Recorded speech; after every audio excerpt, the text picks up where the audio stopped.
Well, off to Clare we go. We weren't intending on staying at Clare, but we broke the collar off the tow hitch when we were at Bengalby. So we had to do a quick trip into Adelaide, get the park, and then back to Clare for a little bit of fun. We visited our old friend the Riesling Trail on our scooters. Again, no one fell off, so that's good. And we did the usual from Tim Adams up to Seven Hill. We did Shut the Gate on the way back and something else. Pretty expensive though, because the more you drink, the more you buy. So here we are at Seven Hill Cellars. We've been here I do not know how many times. The origins of Seven Hill Cellars date back to the mid-19th century, but its roots run much deeper than that, and it goes all the way back to the 16th century when there was a young Spanish fellow called Inigo, and he swapped a life of violence for one dedicated to helping others. Therefore, co-founding the religious order today that we know as the Jesuits. Their wines are obviously labelled Inigo, and hey, even my dad's name is on the wall in the monastery. Of all places. Go Dad!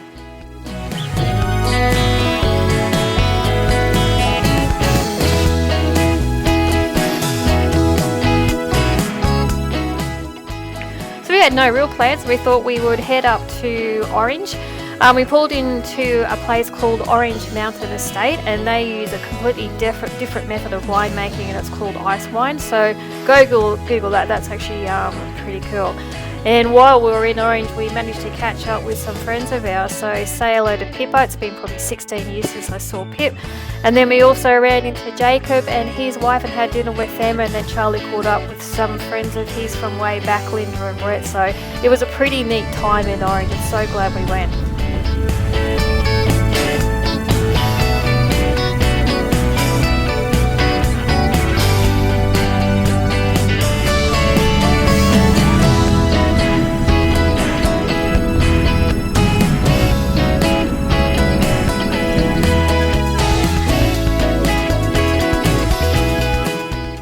We're not people who really enjoy being too cold, but we got to say that our timing to Orange was just perfect, because while we were there we did wake up to snow the next day, which was pretty cool.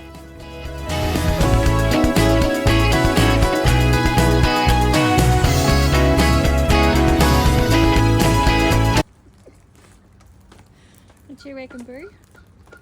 It's snowing on his face. Oh, Billy. Well, yeah, better you downward dog.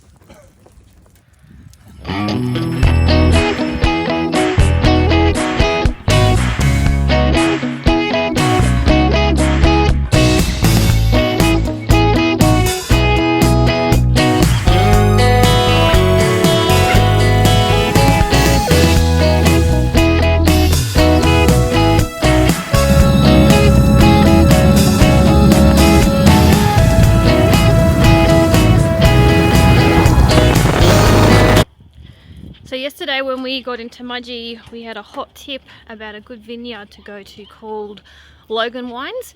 So we went out there and it was actually really good. So you didn't have your stock standard bullfed there talking about it tastes like chocolate and it tastes like pear and yeah. They actually walk you through their different methods of actually making the grapes. So it was really interesting. So thanks for the hot tip, Linda.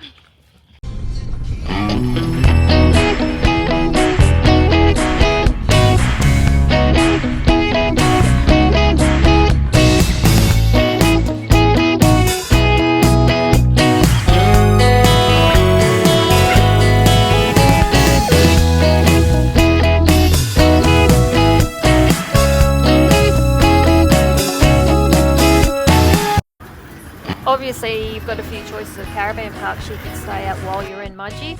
We stayed at the Riverside Caravan Park, obviously beside a river. It was fine and you're within walking distance to everything, which was really good. At the back of the park takes you straight onto a great big walkway. You can take your dogs and it takes you off to a dog park, and it also takes you into this quirky little sculpture park as well, which I thought was pretty cool. Charlie didn't think it was as cool as I did.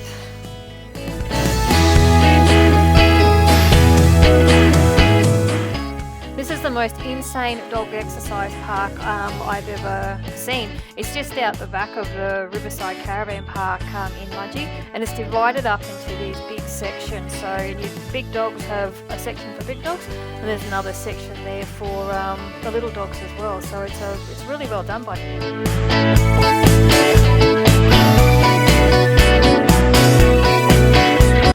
Today's adventures are likely to take us up to Bulgong, which is a old historic town, and all going well, we'd like to go up to Hill End, go find Peterson Champagne House, and also got a hot tip for a cheesemaker in town, so see what happens.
Day 6 of shitty weather. So 2 days in Echuca it rained, 3 days in Orange it rained, and it snowed and it sleeted, and now we're going on a dog walk in Mudgee, and it's cold and foggy.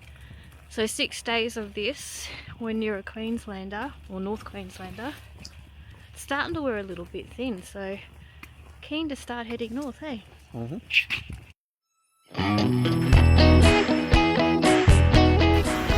Gulgong is about 30 kilometres from Mudgee. It's a historic gold mining town, and apparently it's a national treasure. It's also the childhood home of bush poet Henry Lawson. I did not know that. There are heaps of heritage listed buildings, but whatever you do, don't take a caravan through the main street. The street itself is pretty small, and you don't need some random dude lip-syncing F-wit at you. We were those people. Mind you, there are no signs, so we are forgiven by the tourist gods.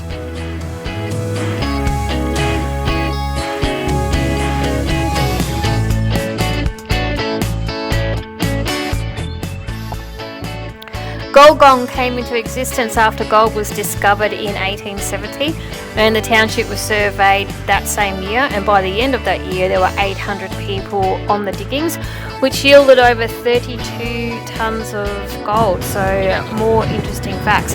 The town itself is a step back in time and definitely worth a visit.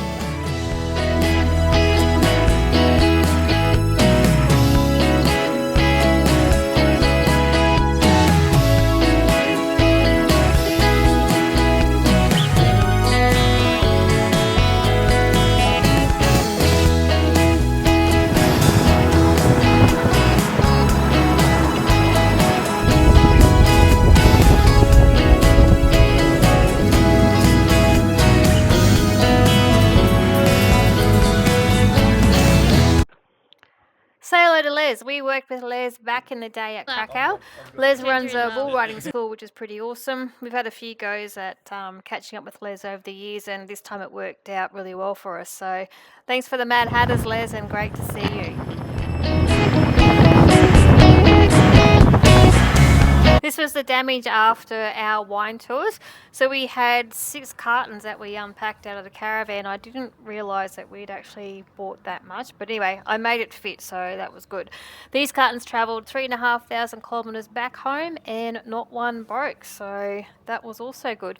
We also signed up to a few wine clubs along the way, and we intend on sharing this mother lode with all of our neighbours in Sesame Street.